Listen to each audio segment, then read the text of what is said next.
Hey everybody, this is Brian and we are Pressed for Truth, and today I wanted to talk to you about some things that are sort of flying under the radar and will be probably heavily on the radar. Of course, I hope that is not the case for the implications of what that means for us globally, but something's happening over in Syria and it's very much escalated now. Of course, we know this has been going on for a very long time, and I'm just going to backtrack ever so slightly to what happened in Ukraine and is still happening there. Again, the same people are doing all the same stuff. It's Soros. You guys know this. There's a lot of people on both sides of the aisle, but in particular over in the Ukraine, this was all about oil and shale oil. And of course, when Putin stepped in, now everyone had to get upset because that oil was theirs, and there was an angle there that they had to play. So now, of course, all kinds of military intervention and things like that need to happen, and billions and trillions of dollars, and war needs to get wasted. And for what? The same thing in the Ukraine that is happening in Syria. So again, the same guys are in control of this, and it's the same people doing all the same stuff. But when we look here, we see some other entities that you all know well. We have Qatar here. We have, of course, the Saudis and whatnot.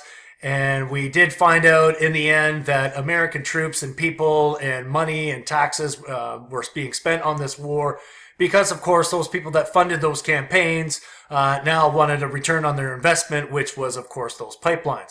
So Obama got himself involved, in the regime, just like all the other regimes, need to be destroyed.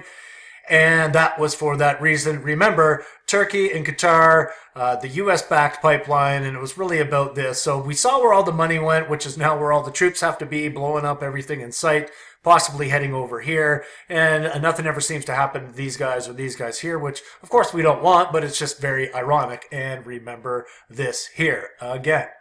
So the emails that we've been seeing coming out, and I'm so happy this is happening. We have the Turkish oil minister that was stealing the oil from Syria and probably into Iraq, but nobody seems to ever want to do anything about Erdogan. Isn't that crazy how he is literally probably the world's biggest dictator? But of course, we are going after people like Assad and Putin, who were, of course, democratically elected. Just a quick review of some of the stuff that's been going on over there, and it's actually progressively getting much worse. Now he's reneging on the offer given by Europe, which was $3 billion paid to him, and he wants to release all those refugees into Europe. Now, we saw all those bombs drop there, Afghanistan, Syria, and Iraq. Why? Well, these places were where all the oil is. Libya, of course, got their fair share. But what's really been happening, actually, is Israel has gone in and basically said, sorry, Syria, but the Golan Heights is ours, and we're taking the oil because we found some oil there, and we want that to be ours. And continually, as we go along here, they're stealing the oil, again, along with the Turkish army and representatives of Turkey. So they continue to do this as you see the timeline escalating. And then, of course, now the bombs are continuing to drop. We're getting into 2017 and a little bit later on in 2017 in March. This continues to happen. So what we're seeing is this escalation.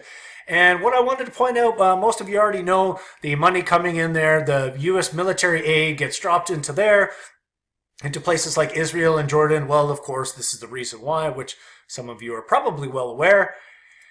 And of course, the defense contractors are having their piles of money, so they don't want to see any war go to waste. These guys here, and I've covered many times before, I'll just touch on it ever so slightly. Every one of these countries are huge investments of government pension funds. So the more that the wars continue, the more that the wars are going to make these guys profits, which of course helps them.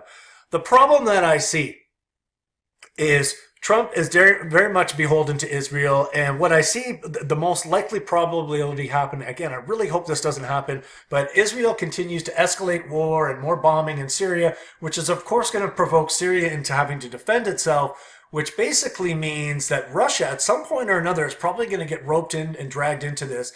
And we know by all these people back here and the stuff that they wanted to do, the whole goal in the end was to get some sort of war going because they want that oil and they're beholden to these people. So Trump's made a lot of promises to these guys. U.S., Israel, despite what everyone thought about some of the relationships with Obama and Israel, nothing changed. They got a lot of money from those guys too.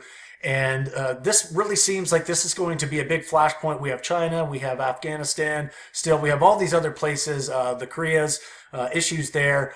So I really don't want this to happen, of course, but we got to really keep in mind that this is a huge powder keg, and it's setting itself up for a big issue. All in here with all this oil and all these markets, the markets into the European Union and Israel, of course, wanting lots of this oil. So once again, just having a quick look.